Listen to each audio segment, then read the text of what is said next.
드리옵나이다. 아멘. 할렐루야. 아멘. 오늘은 데살로니가전서 이제 후서 두 번째 시간입니다. 적그리스도의 미혹에 속지 말자라는 제목으로 데살로니가 후서 2장 1절에서 12절까지 말씀을 선포하겠습니다. 자, 여러분 이제 우리가 계속해서 이제 지난 주까지 부활 주일 하면서 어떻게 보면은 생명의 부활에 대한 부분들 이 데살로니가 전 후서에서 계속 말씀하고 있어요. 그러니까 이 시대가 이 당시에도 그렇고 지금도 그렇고 항상 예수님의 부활과 예수님의 재림에 대한 이러한 가짜 사도들이 많이 있었다라는 거예요. 그래서 데살로니가 후서에서 말하고 있는 이 경고가 여러분 오늘날 우리에게도 동일하게 하는 경고입니다. 여러분 이것을 믿으십니까? 이것은 여러분 멀리 있는 이야기가 아니에요. 오늘 말씀처럼 지금 그 영이 아직도 역사하고 있고 다만 그것을 막는 분이 계시는 거예요. 그러니까 하나님께서 아직은 적그리스도의 때가 아니기 때문에 그것을 막고 계신다라는 거예요. 그렇지만 여러분 우리가 요한일서 말씀에서도 가보면 이미 그 영이 역사하고 있는 것을 우리가 볼 수가 있어요. 여러분 사탄의 아주 장기가 있습니다. 사탄이 가장 잘하는 장기가 있어요. 그게 뭘까요? 속이는 거, 거짓말하는 거. 그렇죠. 거짓의 압이라고 그러잖아요. 이 압이라는 건 그 기원이라는 거예요. 기원. 우리가 하는 거짓말, 우리가 하는 모든 죄의 기원들은 사탄이 그 모든 것의 기원입니다. 여러분 인간이 처음에 죄를 지을 때 사탄의 속임수에 넘어가서 죄를 짓잖아요. 그러니까 여러분 오늘날도 우리가 사탄은 우리를 이용하기가 아주 쉬운 것이 그 아주 교묘한 간교한 거짓말로 우리를 속일 수 있다는 거예요. 여러분 그러면 안 속으려면 어떻게 해야 될까요? 말씀 제대로 알아야 돼. 아멘. 하나님의 말씀을 정확하게 알아야 돼요. 그래서 저는 오늘 이 말씀을 통해서 우리가 적그리스도의 미혹에 대해서 한번 깊이 묵상해 보기를 원합니다. 자, 요한일서 2장 18절에서 19절 말씀 한번 보겠습니다. 우리 한번 같이 읽어볼게요. 시작. 어린 자녀들아 지금은 마지막 때니라. 적그리스도가 오리라 함을 너희가 들은 것 같이 지금도 많은 적그리스도가 있으니 이로써 우리가 지금이 마지막 때인 줄 아노라. 그들이 우리에게서 나갔으되 우리에게 속하지 아니하였나니 만일 그들이 우리에게 속하였더라면 분명히 우리와 함께 거하였으리라. 그러나 그들이 나간 것은 그들이 우리 모두에게 속하지 아니하였음을 나타내려 함이니라. 아멘. 여러분 지금 적그리스도가 우리에게서 나갔대요. 자, 그러면 이 적그리스도가 어떤 사람들이나 세력들이라는 걸 알 수 있죠. 그리고 이 사람들이 전혀 하나님과 예수님을 모르는 사람들이 아니라는 거예요. 그러니까 하나님도 알고 예수님도 아는데 뭔가 이상한 교리를 갖고 있어서 교회에서 그들을 쫓아내버린 겁니다. 그러니까 여러분 교회는 원 뿌리가 있고요. 거기서 떨어져 나간 자들이 있다라는 거예요. 이거를 여러분 잘 기억하셔야 돼요. 그러면 적그리스도는 교회에서 떨어져 나간 자들이다. 이것을 기억하시고 많은 사람들이 여러분 이 떨어져 나간 자가 누구인가를 이제 알면 적그리스도의 실체를 우리가 알 수가 있는데 이제 그러한 것들에 대해서 관심 가질 필요도 없다고 생각하고 그런 거를 말하면 이단이라고 이야기하고 위험한 거고 나는 알고 싶지 않다라고 얘기를 해요. 여러분들은 어떠세요? 알고 싶으세요? 적그리스도에 대해서 알고 싶으세요, 여러분? 아멘. 알아야죠. 우리는 반드시 알아야 돼요. 왜냐하면 속지 않기 위해서. 그래서 여러분 우리가 이 적그리스도에 대해서 알아야 되는데 오늘 많은 그리스도인들이 이 적그리스도가 이미 역사하고 있는데도 뻔히 눈으로 보는데도 모르고 다 속고 있다라는 거예요. 오늘 본문 말씀에 데살로니가 후서 2장 말씀에 3절 말씀 한번 같이 읽어보겠습니다. 시작. 아무도 어떤 방법으로든 너희를 속이지 못하게 하라. 먼저 떨어져 나가는 일이 일어나고 저 죄의 사람 곧 멸망의 아들이 드러나지 아니하면 그 날이 이르지 아니하리라. 아멘. 당시의 데살로니가 교회에는 지금이 환난기가 아닐까? 지금 우리 성도들이 이 환난기를 통과해서 뭔가 선한 일을 많이 해서 마지막 끝에 예수님이 오실 때 그때 뭔가 나의 선함으로 구원받는 거 아닌가 하는 이러한 불안들과 걱정들이 있었어요. 근데 여러분, 제가 지금 우리가 계속 데살로니가 전서부터 하면서 부활의 순서도 제가 분명히 말씀드렸죠. 부활은 누가 먼저 부활을 합니까? 죽은 자들이 먼저 일어나고 그 다음에 살아있는 우리가 다 부활하여서 어디에서 예수님을 만나요? 공중에서 주를 만나리라. 성경에 있는 그대로잖아요. 그리고 또한 환난에 대해서도 분명하게 말씀하시죠. 우리가 공중에 있는 그때 하나님을, 데살로니가 후서에서 분명히 말씀하죠. 하나님을 알지 못하는 자들, 예수 그리스도의 복음을 받아들이지 아니한 자들은 바로 그 환난으로 들어갈 것이라고 말씀하고 있어요. 또한 구원받은 우리들은 그 환난에 들어가지 않도록 정해졌다라고 말씀하고 있어요. 그럼 여러분, 우리가 지금 성경에서 마지막 때에 7년 동안 적그리스도가 온 세상을 통치하는 시대가 올 것이다라고 예언되어 있는데 그 시대가 지금일까요? 아니요. 오늘 말씀에서도 아직은 그때가 아니라는 거예요, 여러분. 그 일이 일어나기 전에 반드시 떨어져 나가는 일이 있어야 된다라고 말씀을 해요. 여러분, 적그리스도가 이미 떨어져 나가 있는 상태지만 이때도 지금 우리 마지막 시대에 말씀하고 있는 거예요. 반드시 떨어져 나가는 일이 있을 것이다. 영어로 가보면 falling away라는 단어를 써요. 이거는 여러분 뭐냐면 fall은 떨어진다는 거예요. 위에서 떨어지는 거예요. falling away는 지금 하나님의 진리의 말씀에서 떨어져 나가는 거예요. 저는 레슬링을 했잖아요. 레슬링을 하는 사람이 제일 싫어하는 단어가 이 fall입니다. fall. 떨어진다. 높이 떨어져서 꽝 떨어지면 지는 거예요, 여러분. 두 양 어깨가 그냥 땅으로 곤두박질 치면 그냥 순식간에 지는 거예요. falling away는 여러분 곤두박질 치는 겁니다. 또 이 fall이라는 말은 사람이 타락할 때도 이 fall이라는 영어 단어를 써요. 그러니까 타락하여서 완전히 진리에서 떨어져 나가는 자들이에요. 이해가 되시죠? 그러면 적그리스도가 오기 전에 이 세상이 진리가 점점점 사라지는 시대가 올 거라는 걸 알 수가 있어요. 그런데 여러분, 하나님을 모르는 사람들이 아니란 말이에요.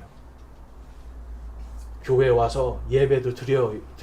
여러분처럼 찬양도 드리고 아마 은혜 받아서 눈물도 흘리고 막 뭔가 하나님을 위해서 열심히 사는 것처럼 살지만 그들 안에 다른 복음을 믿게 되는 거예요.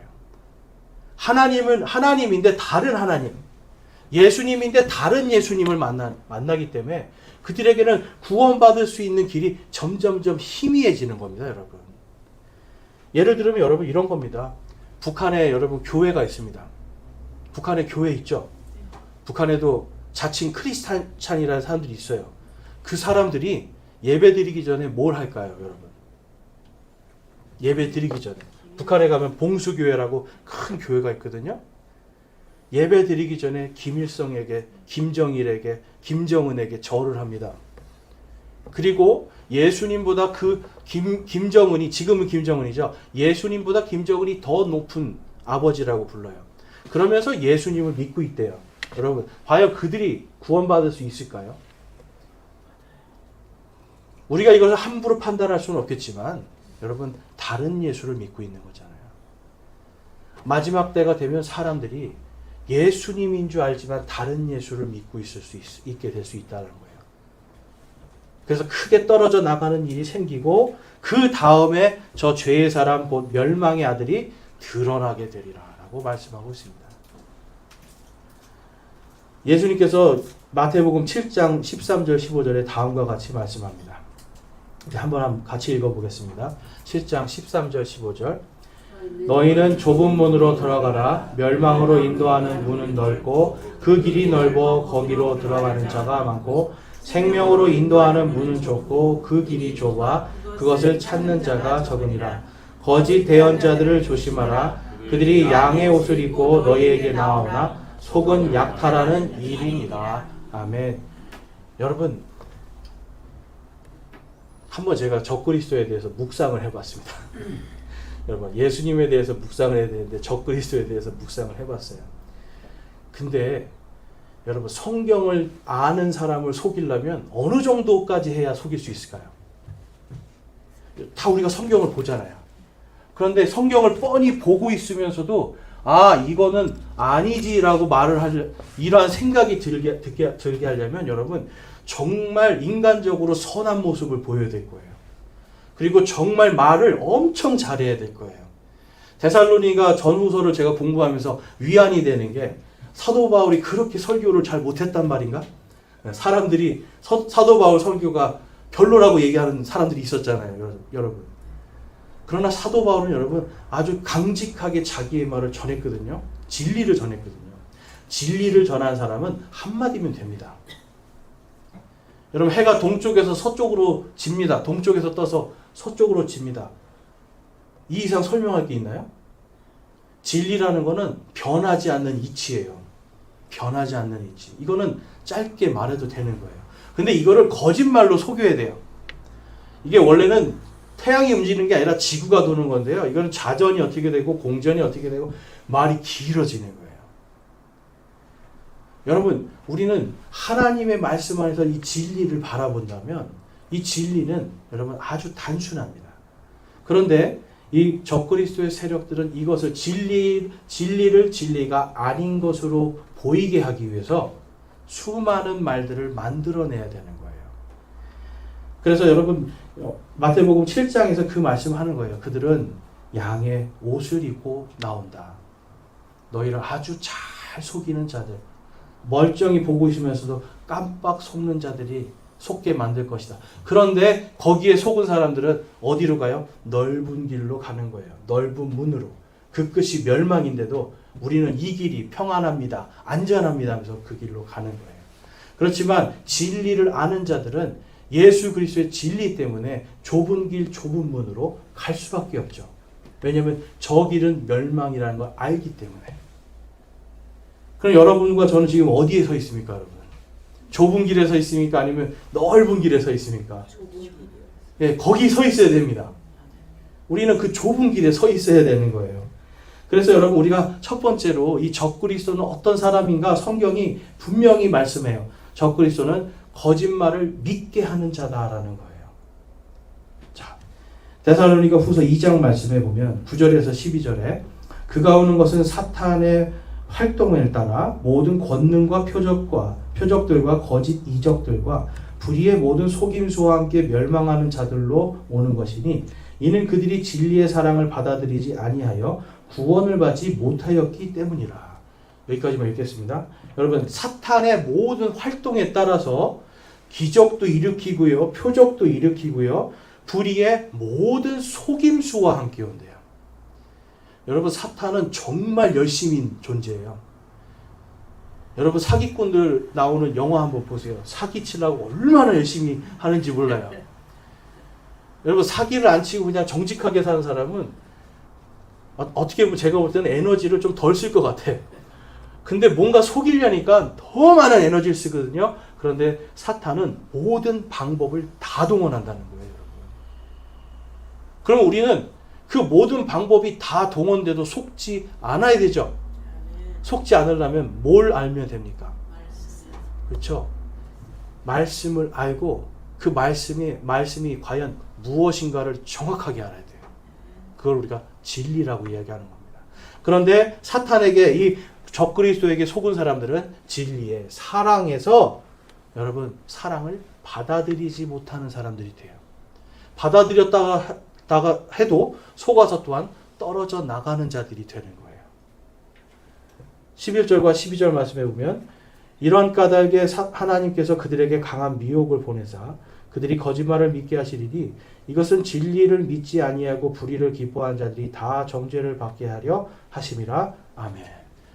진리를 믿지 않게 하는 것이 여러분 사탄의 일입니다. 적그리스도라는 뜻이 뭐냐면 예수님을 대적하는 자예요. 성경에 보면 히브리어로 대적하는 자라는 이름을 가진 존재가 있습니다. 그 존재 이름이 뭘까요? 두 글자로. 사탄입니다. 사탄. 그러니까 사탄은 대적하는 자예요. 처음부터. 그러니까 영에 따라서 움직이는 그 적그리스도도 당연히 대적하는 자예요, 여러분.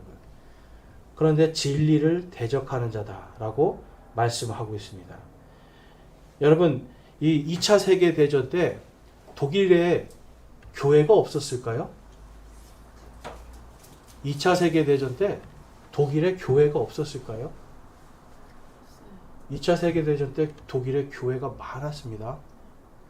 그리고 독일에는 여러분 대대로 아무튼 저는 인정하고 싶지 않지만 아무튼 신학자들 위대하다라고 하는 많은 신학자들이 나왔어요. 물론 그들이 믿는 게 너무나 이상한 것들이 많았지만 어쨌든 그런 나라였는데 그들이 여러분 유대인들을 600만 명을 학살을 해요. 그리고 전 세계에 자기들만이 선택받은 민족이라고 여기고 전 세계 사람들을 가서 수백만 명을 죽입니다. 여러분 어떻게 그런 일이 있을 수 있었을까요? 거기는 교회들이 있었을 텐데. 거기에 보면 여러분 괴벨스라는 사람이 이런 말을 합니다. 민중은 단순하다. 빵 한 덩이와 왜곡된 정보만 준다면 국가에 충실한 사람으로 만들 수 있다. 배고픈 사람들 빵 주면서 왜곡된 말을 계속 전하는 거예요.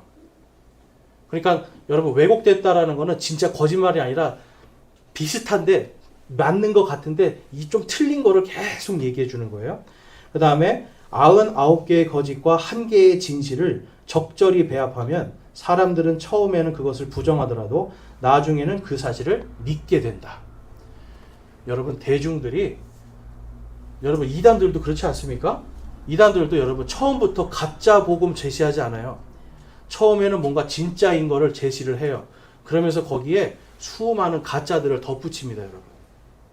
그러면 사람은 처음에 이 사람이 진짜를 말하는구나 라고 여기기 때문에 그 다음에 가짜를 전부 다 받아들이게 돼요.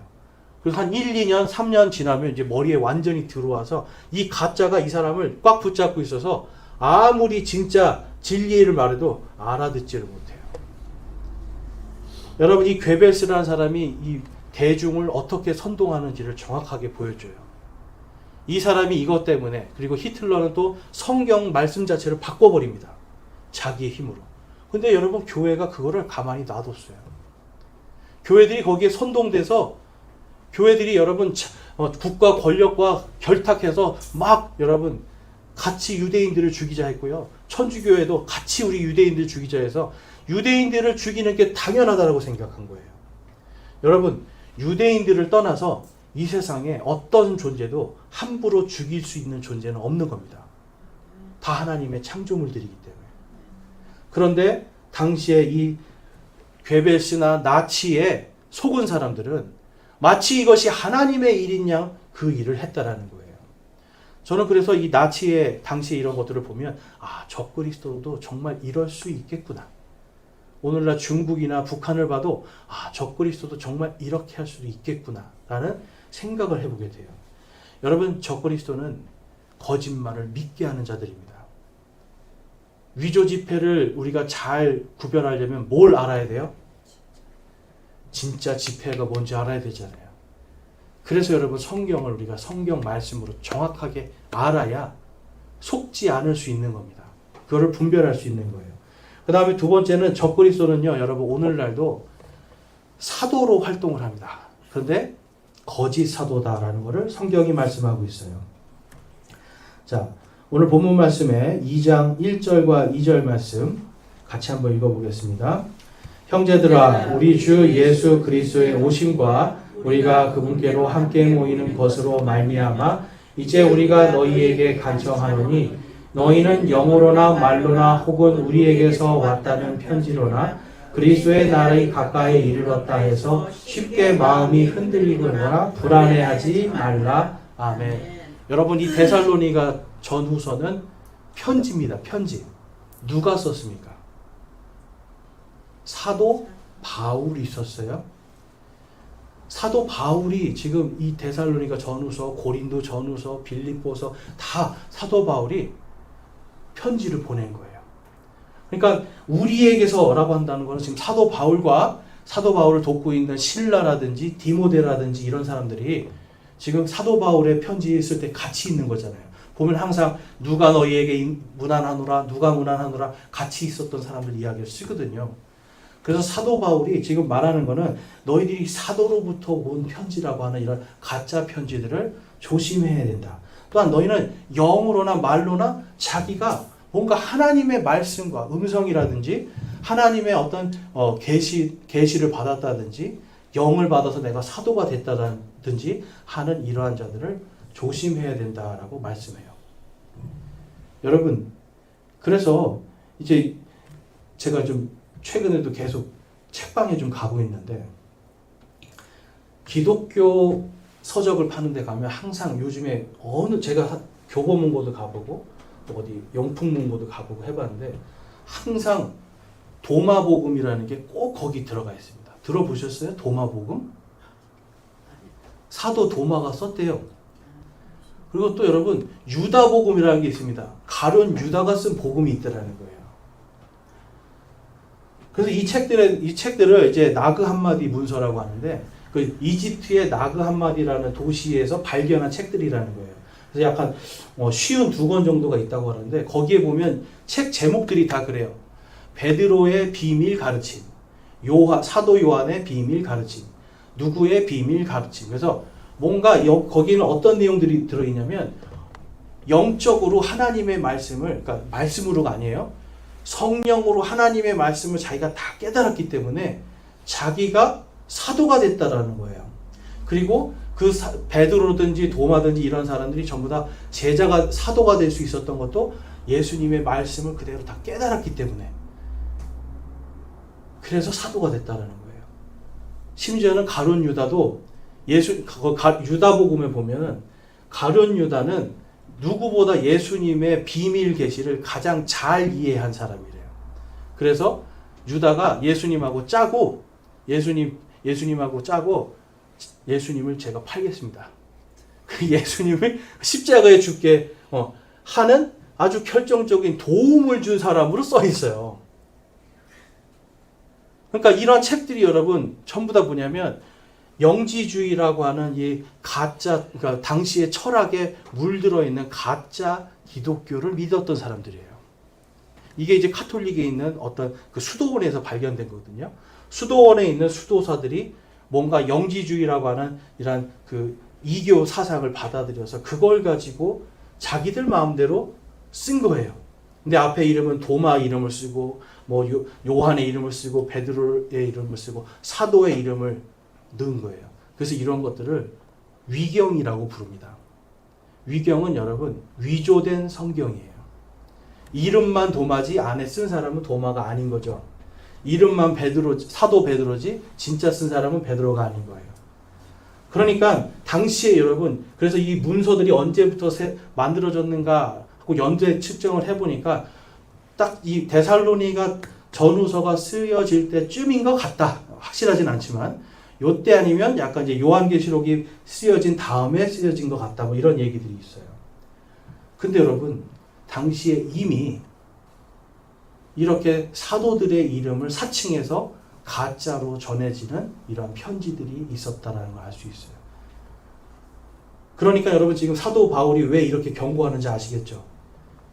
그래서 내가 하나님의 영을 받아들여서 그 영이 나를 깨닫게 해주면은 그러면은 내가 사도가 된다라고 하는 이러한 개념들이 그러한 복음서에 있는 걸 볼 수 있어요. 그럼 여러분 사도가 누구인가?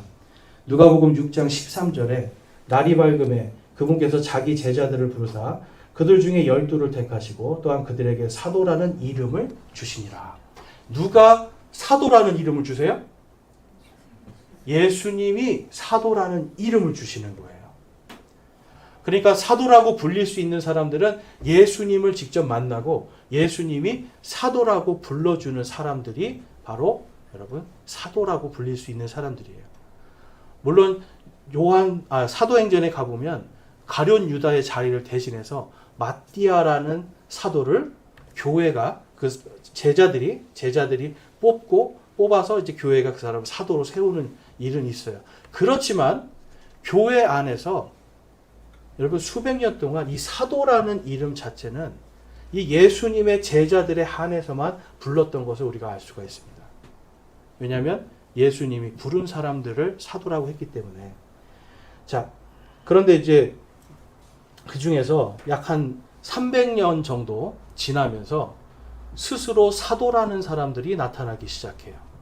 그거를 이제 카톨릭 역사에 가보면 속사도라고 부릅니다. 속사도. 그러니까 우리가 전편이 있고 속편이 있잖아요. 그래서 뒤에 나온 사도라서 속사도, 이건 한국식 속사도고, 영어로 가보면 apostolic fathers, 그래서 사도적인 아버지들이라고 그래요. 그래서 교회의 아버지다, 이렇게 하는 사람들이 등장을 하기 시작해요. 그런데 이 사람들이 뭘 만든 사람들이냐면 전부 다 뭔가 영적으로 자기가 깨달아서 그 영을 통해서, 자기가 깨달음을 통해서 예수님의 사도, 예수님이 사도로 임명하셨다라고 이 사람들이 주장하기 시작했어요. 제가 아까 사도는 예수님이 부르고 지명한 사람들이라고 말씀드렸잖아요. 그런데 영적으로 뭘 깨달았기 때문에 자기가 사도래요. 그러면서 이 사람들은 자기들이 성경을 많이 알고 성경을 다른 사람보다, 쉽게 말해서 평신도들보다 많이 알기 때문에 자기들이 교회를 다스려야 된다라고 주장하기 시작합니다. 요거를 몇백 년 동안 하니까 사람들이 거기에 세뇌가 되는 거죠. 그러면서 이 사람들이 만들어낸 진리에서 떨어져 나간 교회가 바로 카톨릭 교회가 생기는 거예요, 여러분. 카톨릭 교회의 교리 자체는 여러분 성경에서 이미 많은 부분이 떨어져 나간 교리들이죠. 어떤 게 있을까요, 여러분? 교황이라고 하는 제도가 있죠. 교회의 머리가 교황이라는 거예요, 여러분. 자, 근데 성경은 교회의 머리는 누구라고 분명히 말씀하고 있죠? 예수님이요. 그렇죠. 예수 그리스도예요. 예수 그리스도만이 교회의 머리예요. 그런데 어느 날 왕이 목사들 다 모여라 그래놓고 이제부터 이 로마는 너희들이 자유롭게 예배드릴 수 있게 해줄게. 대신 로마 교회는 바로 이 황제가 직접 관리하는 교회가 되어야 될 것이다 라고 해요. 그래서 여러분 사실은 초대 교황은 로마의 황제가 됩니다. 직접적으로 교황이라고는 안 했지만 황제가 돼요. 오늘날도 보면 성공회 같은 경우는 거기에 대주교가 있지만 그 대주교 역시도 영국의 왕 밑에 있어요. 그러면 성공회의 머리는 누군 거예요? 왕이에요. 지금도.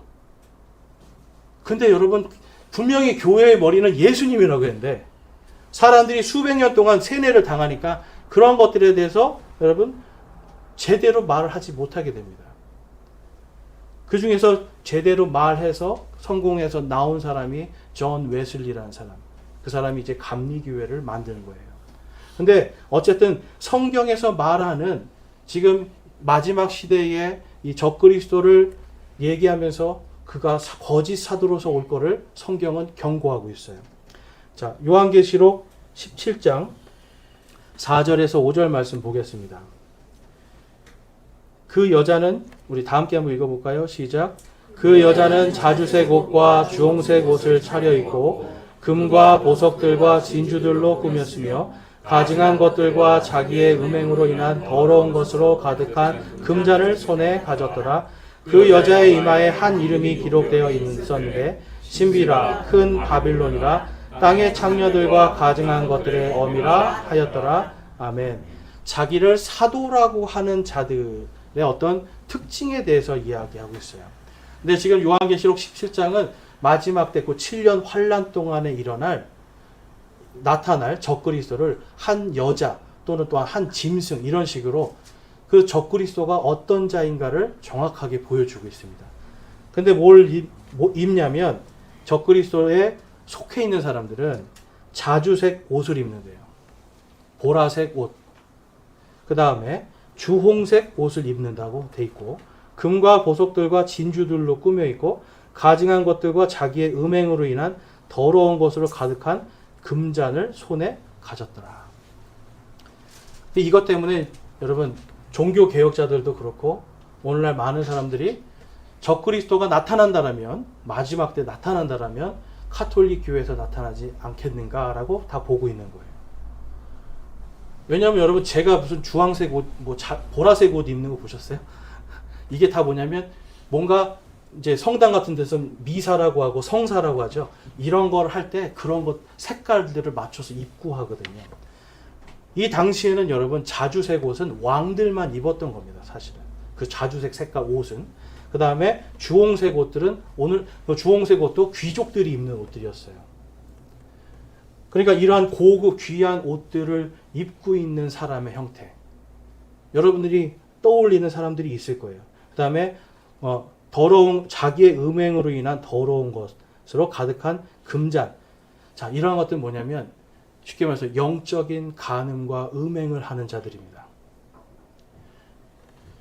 성경은 분명히 남편이 있는 사람이 다른 남자를 찾아가면 간음이라고 하죠. 아내가 있는 사람이 다른 여인을 취하면 간음이라고 이야기해요. 영적으로 하나님을 믿고 예수님을 믿는다고 하면서 다른 우상들을 섬기면 이게 영적으로 창녀요, 영적으로 음행하는 자들이다라고 성경이 말씀하고 있는 거예요. 여러분, 하나님을 전혀 얘기하는 게 안 하지 않습니다. 얘기합니다. 예수님도 얘기합니다. 그런데 거기에 이것도 믿어야 됩니다 라고 하면 거기서부터 여러분 바로 영적인 간음이 생기는 거예요.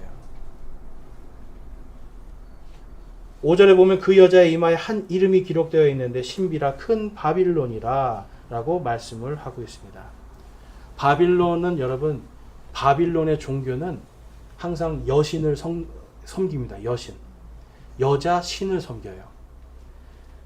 그러니까 여러분, 이 바빌론 종교는 여신을 숭배하고요. 또한 이러한 천사라든지 이러한 것들을 숭배하는 이러한 문화들이 그대로 있고, 이제 그러한 것들이 영지주의 철학이라는 것에 묻어 들어가고, 그 영지주의 철학을 기독교 신앙으로 받아들인 사람들은 예수님도 믿고 하나님도 믿지만 결국은 다른 것도 믿어야 됩니다라고 주장하기 시작해요. 그래서 여러분, 카톨릭 교회가 처음에 지금부터 약 1700년 전에 세워지는데, 그때부터 어떤 교리를 만드냐면 마리아는 하나님의 어머니입니다라는 교리를 만들어요. 여러분, 어떻게 들으면 비슷한 것 같죠?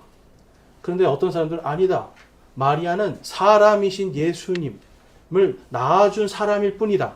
그러니까 마리아도 그냥 사람일 뿐이다. 이렇게 주장하는 사람들이 있었는데, 마리아는 하나님의 어머니다라고 주장하는 사람들이 왕의 힘을 더 많이 갖고 있어서 그들을 이제 정죄하면서 카톨릭 교회는 마리아는 하나님의 어머니다. 그래서 성모라는 말을 쓰는 거예요. 그리고 동정녀, 죽을 때까지 한 번도 결혼하지 않은 여인. 근데 성경에 봤더니 예수님의 동생들의 이름이 막 나오잖아요. 그렇죠? 예수님의 남동생들 이름이 막 나오고, 여동생들도 있다 그러고. 그러니까 근데 그걸 수천 년 동안 거짓말을 하는 거예요. 그래서 결국은 여러분 1854년, 그러니까 약 200년 전에 어떤 거를 만드냐면 이 성모 무염시태라는 교리를 만들어냅니다. 그러니까 수천 년 동안 계속 성모 마리아는 하나님의 어머니다를 계속 얘기하는 거예요. 근데 성경에 봤더니 사람이잖아요, 여러분. 그러니까 수천 년 동안 계속 거짓말을 하는 거예요. 그래서 결국은 200년 전에 성모 마리아도 성령으로 잉태된 사람이다. 자, 예수님이 성령으로 잉태됐잖아요. 그러니까 성령, 하나님으로 잉태돼서 하나님이시란 말이에요. 그러니까 마리아도 성령으로 잉태가 됐으니까 마리아도 하나님이라는 거예요. 그래서 마리아도 죽지 않고 하늘로 올라갔고, 지금은 우리가 천주교인들은 마리아한테 기도해야 예수님께 전달된다고 얘기를 해요.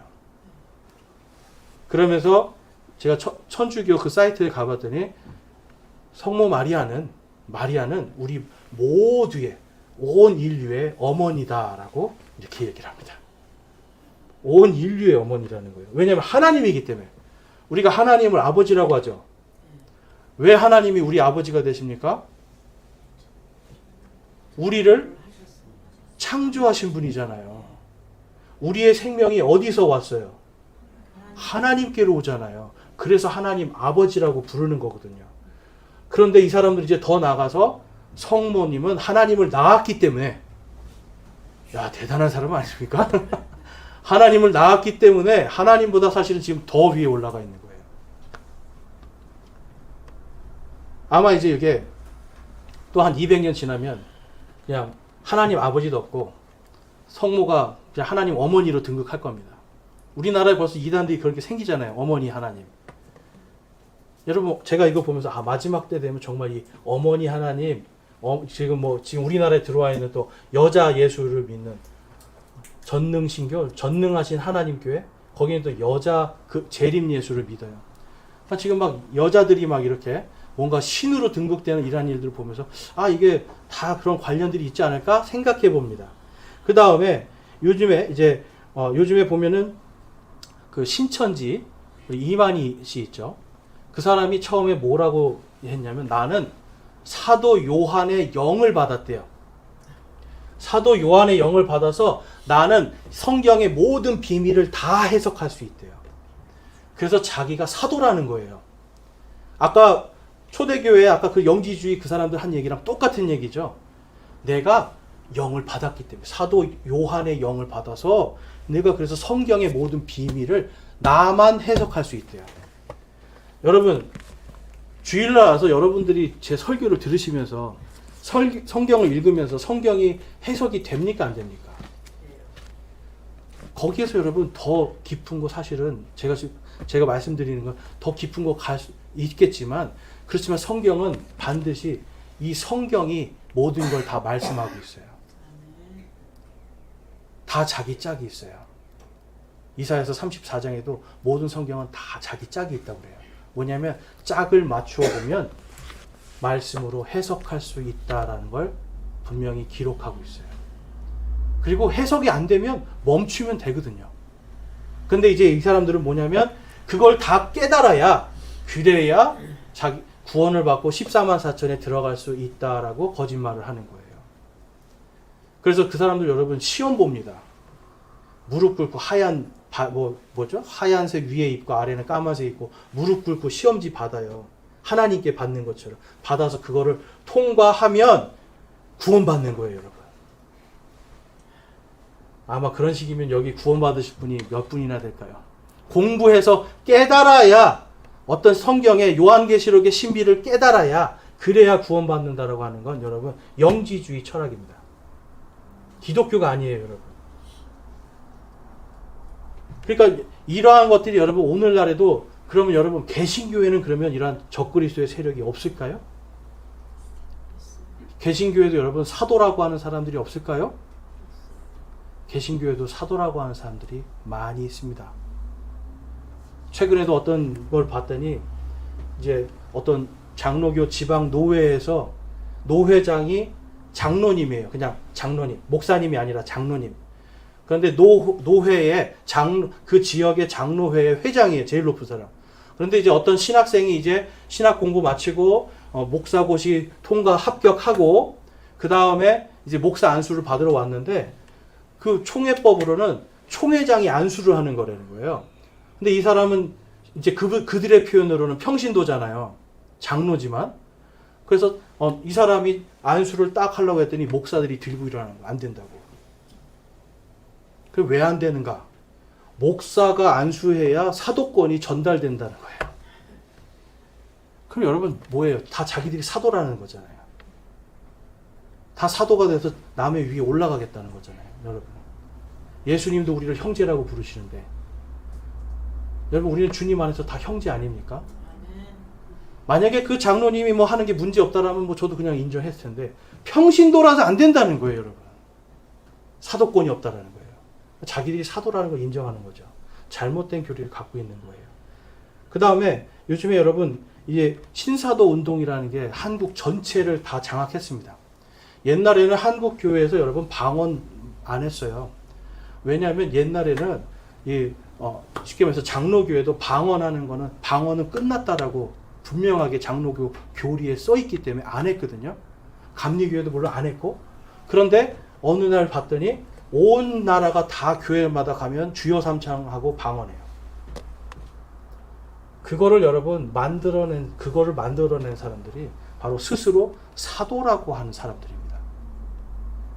그래서 이 신사도 운동은 뭐냐면 그 중에 이제 피터 와그너라는 사람이 있는데 자기가 하나님의 말씀을 깊이 깨달아서 성령을 받아서 자기가 사도의 사도의 그 기름 부음을 받았다는 거예요. 그래서 자기가 안수해주면 다 사도가 된대요. 그래서 그 사람이 사도로서 임명해 준 사람들, 제가 정말 그 사람들 그 테이프, 옛날에는 테이프였잖아요. 설교 많이 듣고요. 그 사람들 행사 다 따라다니고 했는데 나중에 제가 나왔어요. 다 거짓말쟁이들이에요. 한 사람은 세계적인 유명한, 자기가 사도라고 하는 사람인데, 사도인데 유명한 치유하는 사람인데 하루에 일당 200불 주는 알바를 쓰는 거예요. 시간당. 그래서 휠체어 타고 1시간 앉아있다가 이 사람이 일어나 그러면 일어나서 막 이렇게 하면 사람들이 와 기적이라고. 미국 뉴스에서 진짜 직접 촬영해서 그걸 밝혀냈어요. 근데 자기가 사도래요. 그리고 그 사람이 또한 아프리카에 가서 동성애를 해가지고 난리가 났어요. 또 그 사도 중에 다른 사람은 자기 팀원하고 불륜을 일으키고 아내랑 완전히 이제 이혼 소송 들어가 있는데도 자, 오늘 하나님의 영이 내게 와서 이런 말을 합니다. 와서 한국에 와서 막 하나님의 영으로 막 설교를 하고 있어요. 그 안에 들어가서 제가 봤더니, 제가 이렇게 좀 치료하는 기술이 있잖아요. 그 사람들도 치료해 줬거든요. 온갖 거짓말들, 그들 안에 있는 정말 하나님을 믿는다라면 할 수 없는 그러한 사치와 이러한 것들을 보면서 제가 이 사람들은 정말 사도가 맞는가? 그래서 제가 그거를 다시 공부하기 시작한 거예요. 성경을. 방언에 대해서, 예언에 대해서 다시 본 거예요. 예언했는데 여러분 80%는 안 맞아요. 그럼 그게 하나님의 영이냔 말이에요. 무당도 그 정도는 맞힐 거예요. 한 20%는. 여러분 이러한 것들을 우리는 분명히 보면서 뭘 봐야 되냐면, 속지 않기 위해서는 이 사람이 정말 진리를 갖고 있는가? 그리고 그 사람 주변에 어떤 사람들이 있는가? 굉장히 재밌는 건 이 사도라는 사람들이 전부 다 어디 가서 머리를 조아리냐면 바로 로마 카톨릭 교황 앞에 가서 다 머리 조아립니다. 교황 앞에 가서 머리를 조아려요.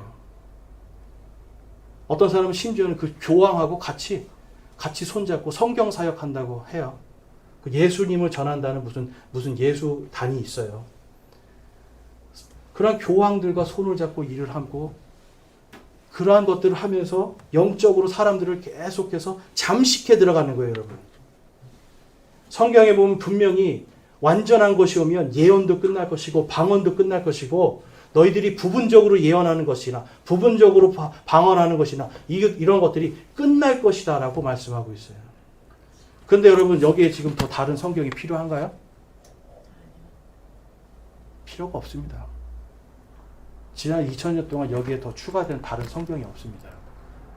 성경이 완성된 뒤로 예언이나 방언은 교회에서 사라졌어요. 그러다 200년 전쯤에 갑자기 튀어나온 거예요. 근데 여러분 그러한 사람들은 전부 다 자신을 성령을 받아서 성령의 사도다라고 말을 하는 걸 볼 수 있습니다. 그래서 여러분 10절에서도 오늘 본문 말씀에서도 불의의 모든 속임수를 쓰는 게 여러분 사탄이 하는 일이고 적그리스도가 하는 일이다. 그래서 본문 말씀 밑에 보면 데살로니가 후서 2장 13절에서 14절을 보면 그러나 주께 사랑받는 형제들아 우리가 너희로 인하여 항상 하나님께 감사드려야 하나니 이는 하나님께서 처음부터 너희를 택하사 성령의 거룩히 구별하심과 진리를 믿는 것을 통해 구원에 이르게 하셨기 때문이라. 이것을 위하여 그분께서 우리의 복음으로 너희를 부르사 우리 주 예수 그리스도의 영광을 얻게 하셨느니라. 아멘. 여러분 진리를 믿음으로 우리는 구원을 얻게 정해진 겁니다. 환란에 들어가지 않도록 정해진 겁니다. 그런데 여러분 고린도 후서 11장에서도 이 거짓 사도들이 나타나서 다음과 같은 것들을 또 경고하는 거예요. 그러한 자들은 거짓 사도요 속이는 일꾼이며 자기를 그리스도의 사도로 가장하는 자들이라. 그것은 결코 놀랄 일이 아니니 사탄도 자기를 빛의 천사로 가장하느니라. 그러므로 그의 사역자들 또한 의의 사역자로 가장한다 하여도 그것은 결코 큰 일이 아니니라. 그들의 마지막은 그들의 행위대로 되리라. 아멘. 여러분 이 사람들의 대부분 많이 강조하는 것은 믿지만 죄를 지으면 구원받지 못한다. 믿지만 뭔가 하나님의 말씀을 깨닫지 못하면 구원받지 못한다 하는 이러한 거짓말들로 계속 사람들을 불안하고 두렵게 만드는 거예요. 여러분, 예수님이 다시 오시는 게 지금 소망이 되세요? 내가 구원의 확신이 있고 구원 받았다라고 하는 사람들은 그것이 소망이 됩니다. 그런데 내가 정말 죽어봐야 한다든지, 내가 오늘 죄 지어서 천국에 못 간다고 한다든지, 죄를 조금이라도 지으면 지옥 가지 않을까라는 생각을 한다면 예수님 다시 오시는 것이 너무너무 두려울 거예요. 그런데 성경은 여러분, 마치 신부가 신랑을 맞이하는 것 같이 기쁜 날이라고 분명히 말씀하고 있거든요. 그것은 다른 것이 아니라 우리가 진리의 말씀을 듣고 그것을 우리가 받아들이는 믿음을 통해서 구원의 영원한 보장을 주셨기 때문입니다. 여러분, 이 시대에도 수많은 가짜 사도들이 등장하고 있어요. 이 가짜 사도들에 대한 특징을 몇 가지만 제가 말씀드렸습니다. 여러분, 말 잘하고 뭔가 성령의 능력이 나타나고 기적이 나타난다고 함부로 믿으시면 안 돼요. 오늘날 수많은 설교들이 인터넷을 통해서 또한 TV를 통해서 넘쳐납니다, 여러분. 그걸 여러분 함부로 들으실 게 아니에요.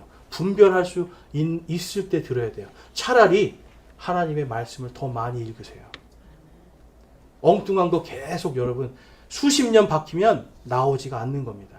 차라리 하나님의 말씀을 읽고 이 말씀을 그대로 묵상하는 것이 이상한 설교 100개 하루 종일 듣는 것보다 여러분 훨씬 더 나은 거예요.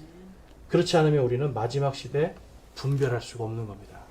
그래서 저와 여러분이 이제 적그리스도에 대한 부분들, 여러분 자기가 사도라고 하면 무조건 그냥 걸르세요. 아셨죠? 내가 사도입니다. 그리고 뭔가 깨달아야 구원받습니다. 그냥 다 걸르세요. 여러분, 그거 다 가짜 사도들이에요.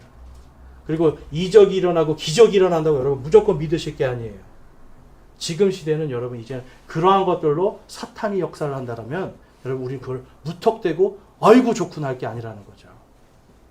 자, 오늘 말씀을 통해서 저와 여러분이 마지막 때 말씀으로 무장되길 바랍니다. 그래야만 우리가 적그리스도가 다가오는 이 시대에 속지 않고 진리를 온전히 전할 수 있을 줄로 믿습니다. 우리 함께 결단하며 기도하겠습니다.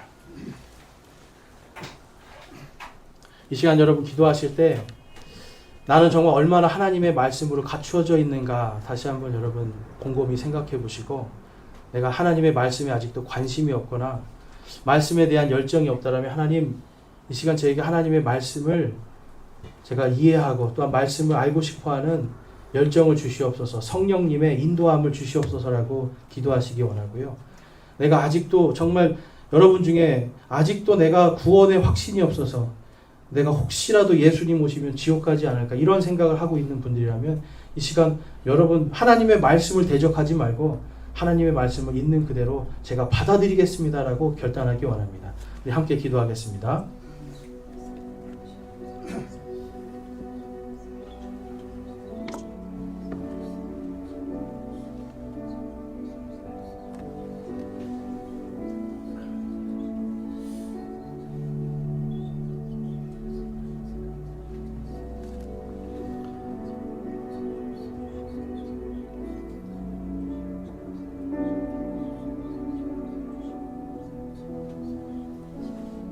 오늘 말씀을 통해서 내가 하나님의 말씀으로 철저히 무장되기를 소망하며 마지막 때 정말 예수님의 이 말씀으로 온전히 서기를 소망합니다 하시는 분들 마음을 하나님께 드리기 원합니다. 손을 들어 마음을 드리기 원합니다.